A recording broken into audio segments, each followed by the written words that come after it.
And let's speak to Peter Hitchens. He's a columnist for the Mail on Sunday. He's also the author of a book called The War We Never Fought, The British Establishment Surrender to Drugs.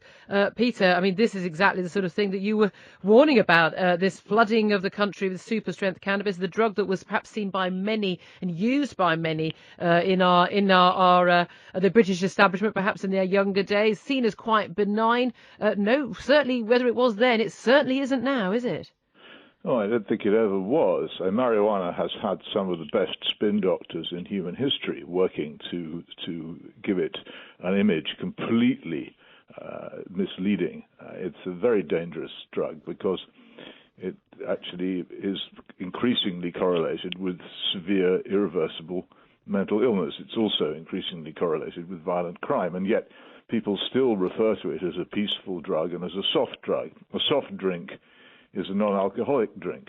A soft cop is preferable to a hard cop, and the whole idea of it that it's somehow not really even a drug. And many of, I think, Sir Robin Murray's patients who come into his clinics with rather worrying symptoms following having used it, asked if they take drugs, say no. But when they're asked if they smoke marijuana, say yes all the time. They don't even regard it as a drug. It is, as I say, one of the most skillful propaganda and PR campaigns I've ever seen. Some people even think it's a medicine. And it is extraordinary how the British establishment in general, the media establishment, particularly the political establishment as well, have been captured by this propaganda. And as a result, have now for 40 years and more been completely failing to interdict its use. They make various flailing public relations-driven attempts to pretend that they're trying to limit its sale and supply, but it's very, very difficult these days to get arrested, let alone prosecuted, and let alone seriously punished for the. And one of the reasons for that, of course, was a bunch of middle-class children who were getting done for possession, and their parents didn't want them, particularly the political media world, didn't want them to have a criminal record. Well, too bad. The parents should have told them not to commit crimes. The fact is, possession of cannabis is a crime under the laws of this country, and indeed, those laws are backed up by international treaties which prescribe that it should be a crime. But it is. You're quite right that there is that many influential middle-class people did smoke dope in their university days, regarded as a sort of rite of passage of the Cultural Revolution, allow their children to do so, and continue to pretend that it's harmless. But also behind this is a huge billionaire campaign for legalization. Which is well, I wanted really to ask you about that. I mean, success at the moment. There's been quite a campaign on that for many years. Goodness me, if you host a talk radio show, it's intensified greatly, Judy. The recent passage of Proposition 64 in California, which was openly backed by billionaire backers, and which contained provisions, for instance, for the advertising of marijuana once it was legal, showed you which way this is going. These people want marijuana to be as available as cigarettes once. Why is it relevant that the people backing this are billionaires? Well, because I think you'll find that there's an awful lot of money to be made out of the legalization of cannabis. In fact, billions and billions of pounds, just as huge amounts of money have been made out of the other two legal poisons in our society. I very much came from the same view as you on the issue of drugs. I'm very zero tolerance, got no time for it, and no interest in it myself. And my goodness me, even if it was a benign drug, one of the main reasons I don't like it is it makes people incredibly dull and boring. You have a really good fun evening, everyone starts smoking dope, and suddenly they stop having interesting conversations. Don't make light of it. No.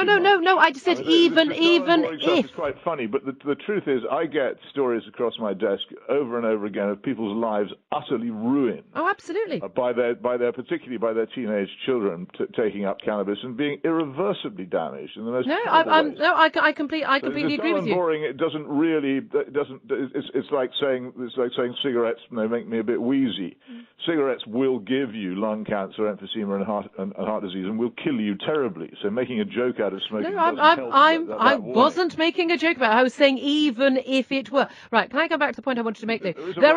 Peter, please let me ask you a question, my love. It makes it so much easier to do an interview. It makes it so much easier for me if I'm allowed to make my point without being interrupted. But hey, look, we can't all get what we want, can we? Peter, you interrupted me. I'm trying to ask you a question. Okay, I want to ask you, given that so many other countries are looking at legalization and going forward with legalization, many states in America legalization, question. Do you think, you say there's a lot of pressure happening here, do you think that the evidence will mount up in those countries that will suggest that this is a terrible way to go ahead, and this is something that will then stop this happening here? Or do you think that there will just be this pressure from all these people who just think this is a harmless drug, that the pressure, the tidal wave will be so great that there will be legalization of cannabis eventually in this country as well? Well, if only evidence were treated fairly by completely unbiased media and establishment, that might well be so. We've had many, many studies going back to the Swedish Army study and the Dunedin study and the work, I say, which anybody can look up on the internet, of Professor Sir Robin Murray on the correlation between cannabis use and mental illness, which you would have thought would make people quite worried, as it is.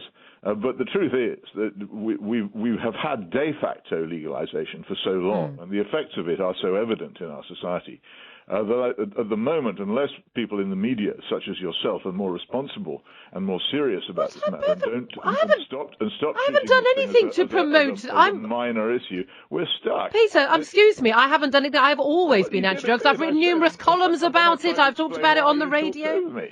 What? You did a bit, and when I tried to explain why, you talked over me, so I was unable to explain because why. you were didn't listen to what I said. Oh, Peter, I can't be bothered to do this. No, I can't be bothered anymore. It's so painful. Seriously, I was agreeing with you, for goodness sake, man. I wasn't talking over you. You interrupted me, and I carried on talking.